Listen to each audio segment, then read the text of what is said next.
그 길에서 만난 청년이라는 제목으로 말씀 증거하도록 하겠습니다.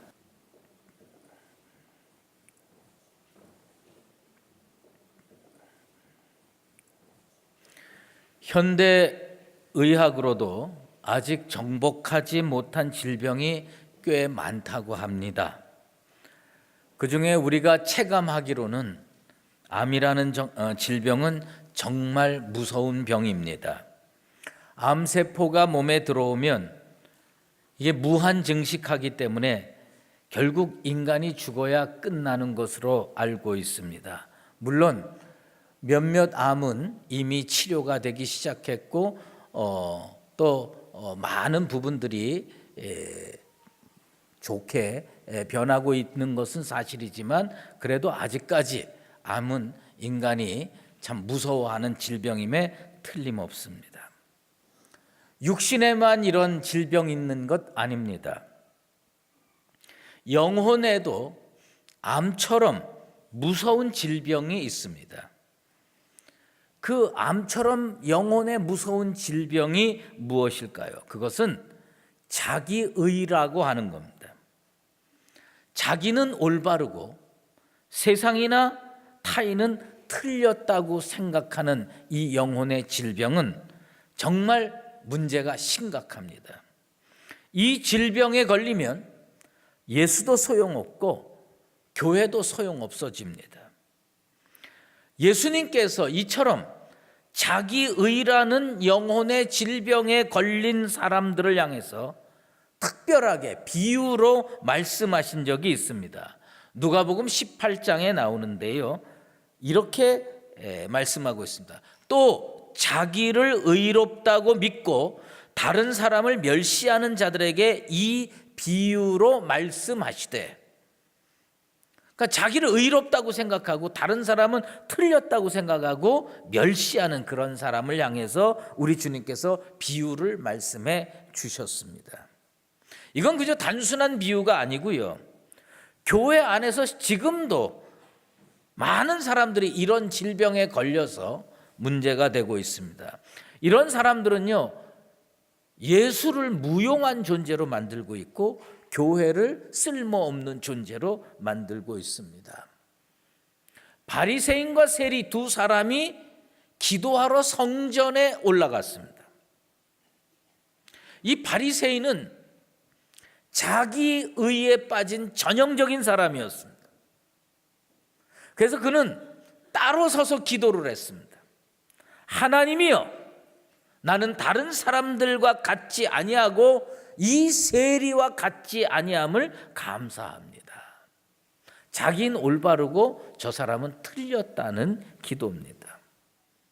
그에 반하여 세리는 감히 하늘을 쳐다보지도 못하고 가슴을 치면서 이렇게 기도합니다. 하나님이여, 불쌍히 여기소서, 나는 죄인입니다. 예수님은 이 말씀에서 아주 분명하고 명확하게 지적하셨습니다. 자기의에 빠져서 다른 사람을 멸시하고 다른 사람을 책망하는 그 바리새인은 아무 용서도 체험하지 못하고 집에 돌아갔다고 우리 주님 말씀하셨습니다. 세리는 자기는 죄인이라고 하고 주의 긍휼을 구하고 은혜를 구했는데 세리만 의롭다 하심을 받고 집에 돌아갔다고 우리 주님께서 말씀해 주셨습니다. 자기의라는 영혼의 질병이 이처럼 무서운 겁니다. 교회가 소용없는 존재가 됩니다. 예수님이 십자가 지셨는데 그거 다 무용한 존재로 만듭니다. 결국 자기의에 빠진 사람은 어디 가느냐? 지옥 갈 수밖에 없습니다. 탈무드에 나오는 아주 유명한 굴뚝 청소에 관한 이야기가 있습니다. 어떤 랍비가 제자에게 질문을 합니다. 두 아이가 굴뚝 청소를 했는데 나와서 보니까 한 아이는 그 굴뚝의 그을음으로 인하여 얼굴이 새까맣게 됐고 한 아이는 얼굴이 하였어요. 둘 중에 어떤 사람이 세수를 할까? 제자는 얼굴이 새까만 사람이 세수를 할 거라고 대답을 했습니다. 그럴 때 그 랍비는 이렇게 대답을 했습니다. 아니다.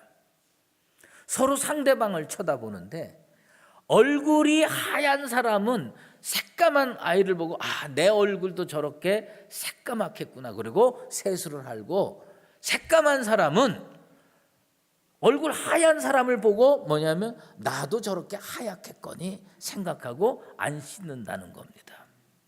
그리고서 랍비는 또다시 질문을 합니다.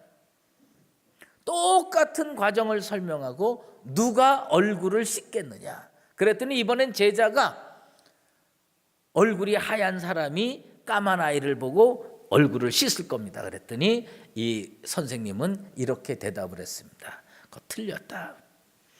굴뚝 청소하고 나왔는데 얼굴 하얀 놈이 어디 있겠느냐? 다 까맣다. 그러니까 서로 다 씻을 거다. 이렇게 이야기를 합니다. 사실은 이 이야기는 그저 재미있는 이야기일 뿐이지만 여기에 담긴 거는 뭐냐면 자기를 하얗다고 생각하는 사람은 안 씻는다는 겁니다. 자기를 깨끗하다고 생각하는 사람은 더러운 사람을 바라보면서 책망을 해요. 얼굴 하얀 사람 보면서 책망하고 이렇게 되는 겁니다. 여러분, 이 땅에 살면서 죄 짓지 않고 살 수 없습니다. 이 땅은요, 굴뚝보다 더 더러운 곳입니다. 이 땅에 살면서 자기는 영혼이 깨끗하고 죄 안 짓고 산다고 생각하는 것처럼 교만한 거 없습니다. 자기 의에 빠진 사람은 무엇가 발달하기 시작하냐면 방어 기제가 발달합니다. 나는 이래서 할 수 없었고, 나는 이래서 어쩔 수 없었고, 그런데 저 사람은 나쁘다, 저 사람들은 나쁘다, 저 교회도 나쁘다, 이렇게 하게 되어 있는 것입니다. 굴뚝 청소했는데 얼굴이 깨끗할 수 없는 것처럼 이 땅에 살면서 죄 짓지 않고 사는 것 거의 불가능합니다. 성경을 읽다 보면 말이에요, 이런 사건은 굳이 기록하지 않아도 되는데 왜 기록했을까? 그 의도를 잘 모르겠는 경우가 왕왕 있습니다. 오늘 본문이 그래요. 생각해 보세요. 예수님 앞에 어떤 사람이 나왔으면, 내가 성경 기자라면 어떤 사건을 중심으로 기록하냐면 예수님 만나서 회개하고 변화되고 자기 것을 다 팔아서 가난한 사람에게 나눠주고 그리고 예수님 따라오는 그런 멋들어진 이야기만 쓰지, 사실 예수님 만났는데 이 사람 변화된 게 없잖아요. 그리고 근심하고 돌아갔잖아요. 냉정하게 표현하면 예수님이 전도했음에도 불구하고 실패한 거 아닙니까? 그런데 성경은요, 그렇게 생각하지 않습니다. 우리가 성경을 믿을 수밖에 없는 이유는 바로 이런 데 있습니다. 좋은 것만 다 기록했으면 우리가 성경을 어떻게 믿고 따르겠습니까? 잘못돼 보이는 것, 틀려 보이는 것도 성경은 그대로 기록을 하는 겁니다. 거기에 깊은 뜻이 담겨져 있기 때문입니다. 사실 오늘 우리 본문에 나온 청년은 열정이, 특별히 진리를 사모하는 열정이 우리들과 비교할 수 없는 그런 청년이었어요. 이 본문이요, 오늘 마태복음에도 실렸고 마가복음에도 실렸고 누가복음에도 실렸는데 약간씩 표현의 차이가 있어요. 그중에 마가복음을 보면요, 이 청년이 어떤 청년이었느냐, 예수님께서 길을 가는데요, 한 사람이 달려옵니다. 한 사람이 달려와서 어떻게 했느냐, 마가복음 10장 17절에 이런 말씀이 나옵니다. 꿇어 앉아 묻자오되. 무슨 얘기냐, 주님께서의 제자들하고 쭉 신장로를 걸어가고 있어요. 길을 걸어가고 있는데 이 진리에 대한 열정, 어떻게 하면 영생을 얻을까, 이것을 궁금해한 한 젊은 청년이요, 막 달려와서 주님 앞에 그 사람 많은데 주님이 걸어가고 있는 길에 무릎을 탁 꿇는 거예요. 여러분 고등학교 다녀보셨죠? 고등학교 다닐 때 수학이 잘 풀립니까? 저는 뭐 수학이 잘 안 풀리더라고요. 그러면 뭐냐? 수학 문제가 안 풀려가지고 말이죠. 그 다음에 수업 시간에 아무리 들어도 이해가 잘 안 돼요. 그러면 그 문제집을 가지고 수학책을 가지고 선생님이 다 수업 마치고 교무실로 슬슬 걸어갈 때 애들 막 나와서 왁작지껄하는데 선생님 앞에 무릎 탁 꿇고 수학책 탁 펼쳐놓고 이게 어떻게 풉니까 하고 질문해 보신 적 있어요? 저는 한 번도 그런 적 없습니다. 저는 어떻게 하냐? 언젠간 풀리겠지. 언젠간 풀리겠지. 뭐 그러다가 못 푼 문제가 수도 없이 많지만 좀 그렇게 생각하고 살았어요. 그런데 이 젊은이는 어떤 사람이냐? 이게 너무 해결해야 된다고 생각하고 궁금한 거예요. 그래서 사람들 많이 지나가는 길에 예수님이 제자들 데리고 가는데 그 앞에 딱 무릎 꿇고 질문하는 겁니다. 무엇을 하여야 영생을 얻겠습니까? 마가복음에 보면요 21절에 예수님께서 그를 보시고 사랑하사, 주님이 보니까 너무 대견해 젊은이가.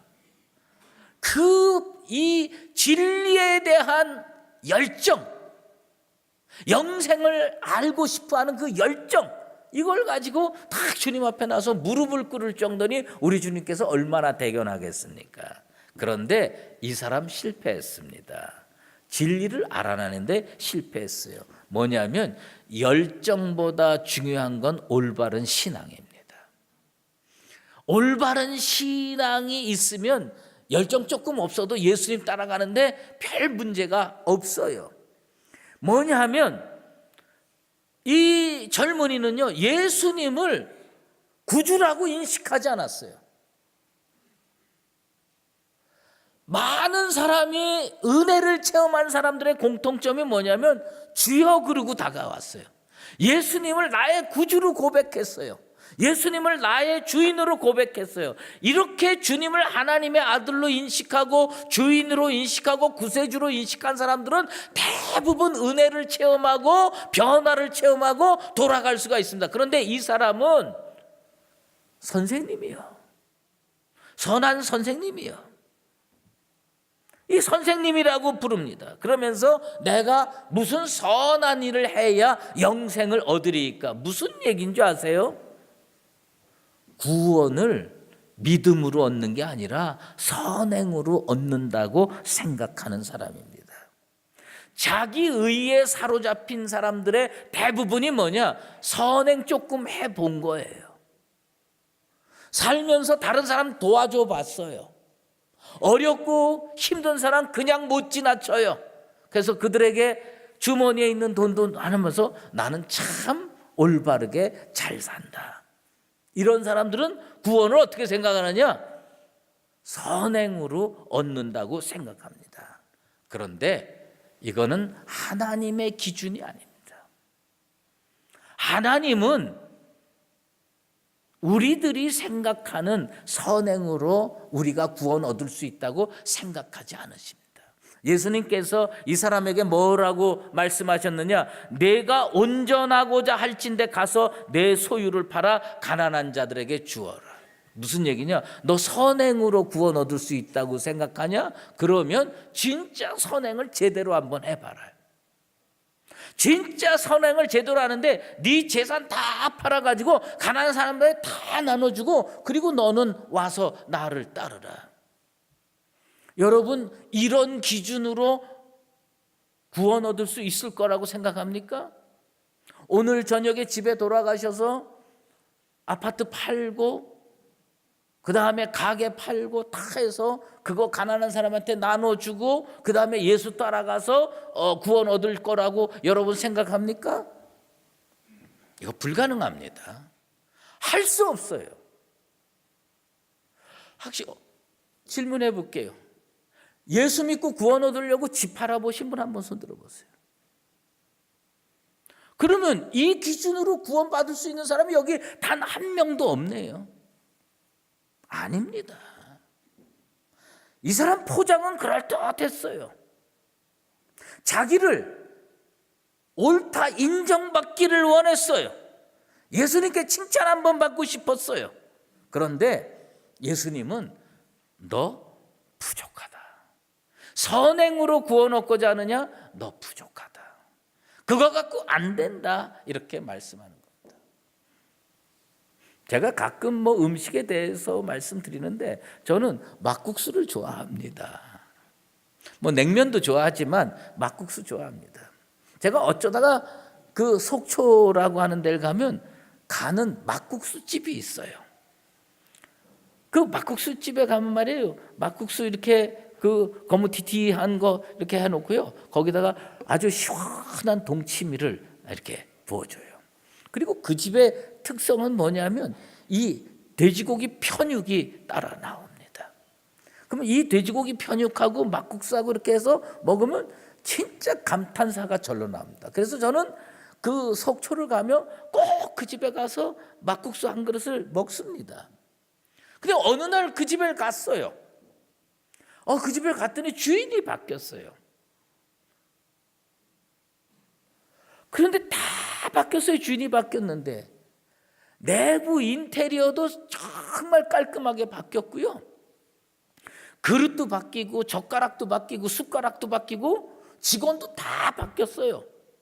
뭔가 세련돼졌어요. 그러면서 옛날에 없었던 걸로 무슨 소스 같은 것들도 갖다 놓고 막국수 하나 먹는데 무슨 소스가 몇 개씩 나오더라고요.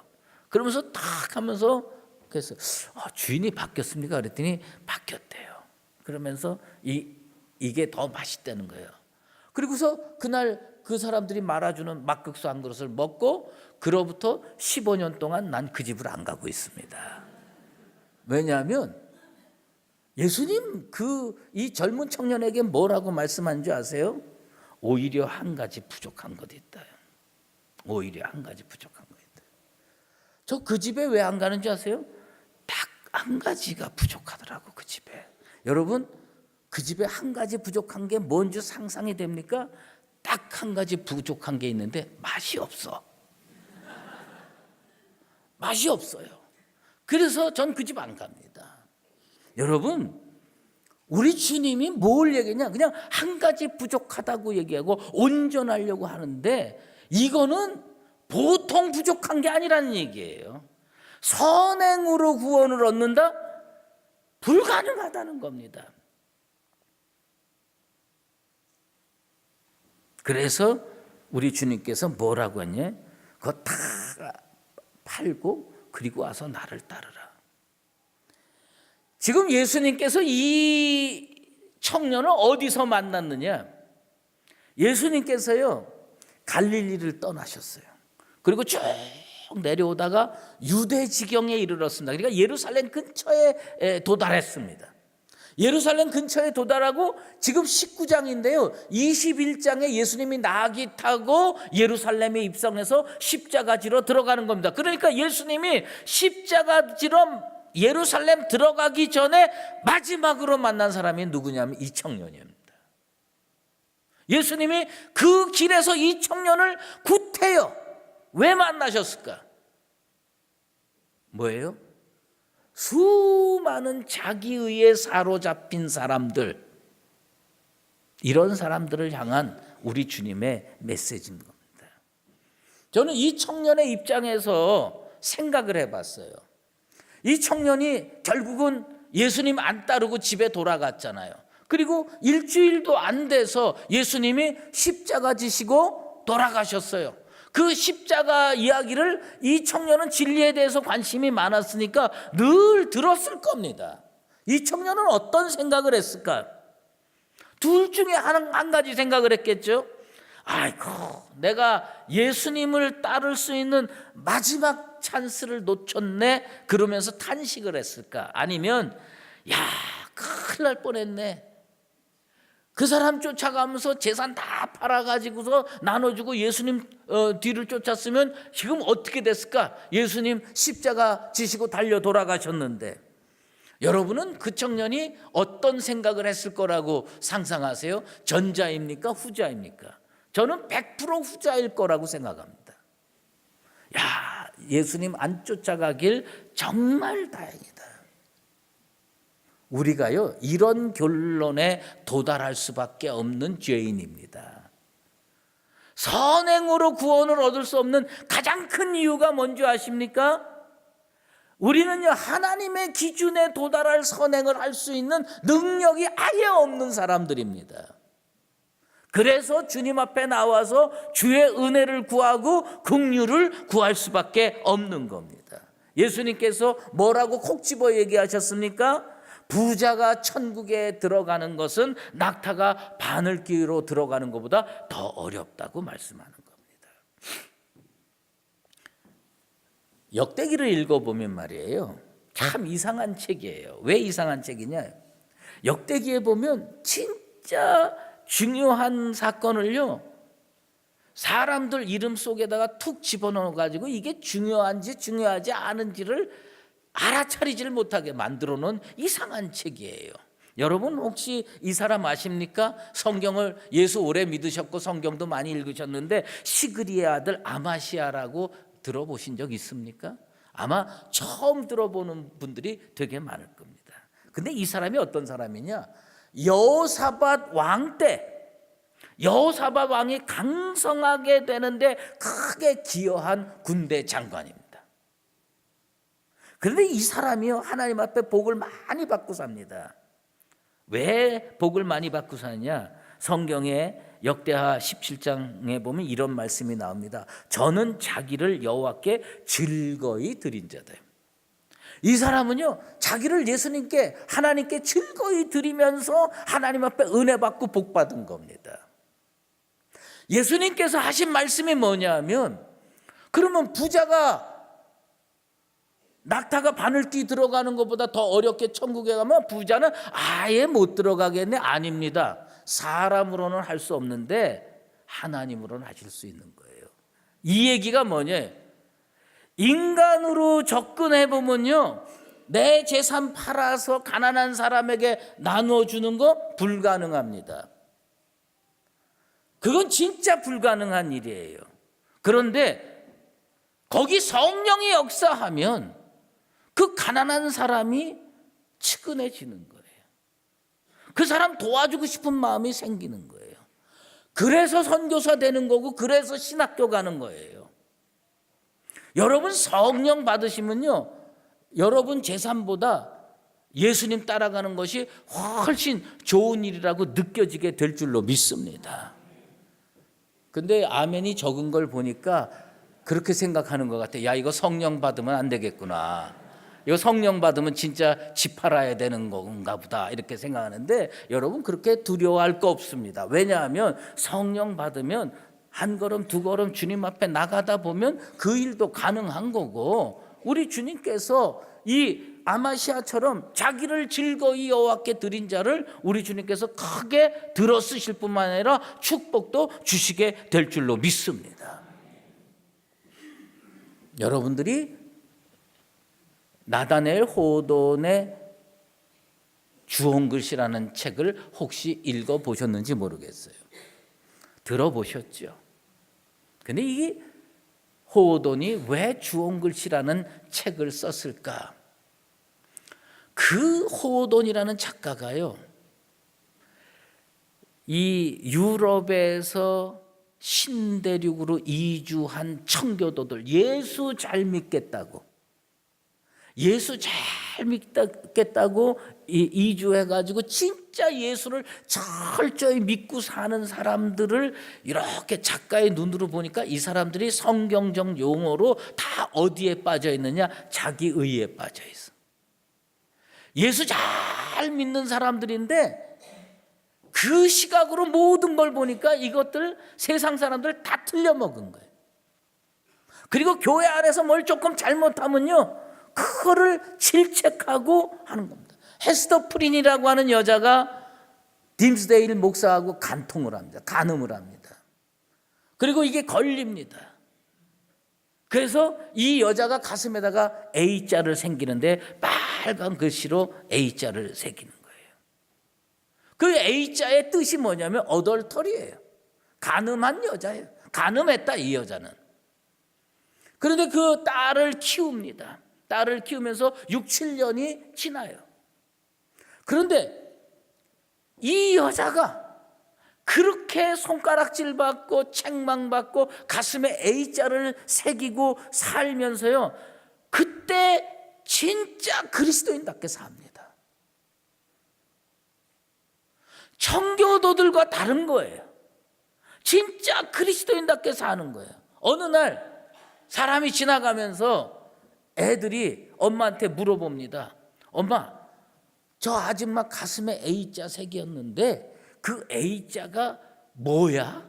무슨 뜻이야? 왜 A를 새겨놨어? 사람들이 다 잊어먹었어요. 분명히 이 여자가 손가락질 받고 책망받을 때 이건 어덜터리, 간음이라는 뜻이었는데 엄마가 그거 다 잊어먹었어요. 이 사람은 너무 그리스도인이야. 그 뭐라고 얘기를 하느냐? 이렇게 얘기를 합니다. 저게 엔젤이라는 뜻일지도 몰라. 저게 어빌리티라는 뜻일지도 몰라. 뭐냐? 간음한 여자가 어떻게 바뀌었느냐? 진짜 그리스도인답게 사니까 천사처럼 보이고요, 가능성 있는, 능력 있는 에이블로 보이는 거예요. 오늘날 우리가 무엇을 내려놔야 되느냐? 주님 잘 믿게 해서 재산도 내려놔야 되겠지만 그것보다 중요한 건 자기 의의를 내려놔야 돼요. 내가 올바르다, 내가 정의롭다, 그거를 좀 내려놓고 다른 사람들을 품고 사랑하고 그들을 위해서 애쓰고, 그게 진짜 그리스도인다운 겁니다. 하나님께서 오늘 우리에게 말씀합니다. 예수님께서 그 마지막 길에 가면서 변화되지 않을 가능성이 그렇게 많은 청년을 끌어안으려고 했던 것처럼 오늘 주님이 나를 끌어안으려고 그럴 거예요. 우리를 끌어안으려고 그래요. 우리가 얼마나 올바르다고 생각합니까? 우리가 얼마나 능력 있고 잘났고 정의롭다고 생각합니까? 주님 앞에 이거 다 내려놔야 됩니다. 재산 내려놓기 전에 자기의부터 내려놓으세요. 자기의부터 내려놓고 진실로 그리스도인답게 살면 우리 주님께서 여러분들을 정말 천국으로 잘 인도해 주실 줄로 믿습니다. 사랑하는 강북제일교회 성도 여러분, 이 사순절 기간에 우리는 주님 앞에 뭘 내려놔야 되느냐? 자기 의를 내려놔야 돼요. 주님이 그걸 위해서 우리 찾아오십니다. 겸손하게 내려놓고 그 죄인 세리처럼 저는 죄인입니다, 나를 불쌍히 여기소서. 그래서 하나님의 긍휼로 구원의 반열에 쓸 수 있는 복된 그리스도인들 되시기를 예수 그리스도의 이름으로 축원합니다. 기도하겠습니다. 하나님 아버지, 감사합니다. 우리 주님, 그 마음 번잡하고 힘든 십자가의 길로 걸어가는 마지막 순간에도 자기 의에 사로잡힌 그 한 청년을 붙들려고 애쓰셨습니다. 주님, 이 사순절 기간 동안에 저를 붙들어 주시옵소서. 우리를 붙들어 주시옵소서. 우리가 재물도 내려놔야 되고 성격도 내려놔야 되고 다 내려놔야 되지만 자기 의를 내려놓고 주님 앞에 다른 사람들을 품을 수 있는 복된 인생으로 살게 도와 주시옵소서. 예수 그리스도의 이름으로 기도드리옵나이다. 아멘. 이제는 우리 주 예수 그리스도의 은혜와 하나님 아버지의 극진하신 사랑하심과 성령의 인도하시고 교통하심이 주님 앞에 자기 의의를 내려놓고 주님이 원하시는 믿음의 길을 걷고자 다짐하는 사랑하는 강북제일교회 모든 믿음의 권속들과 주의 몸된 교회 위에 이제로 영원히 함께 계시옵기를 간절히 축원하옵나이다. 아멘.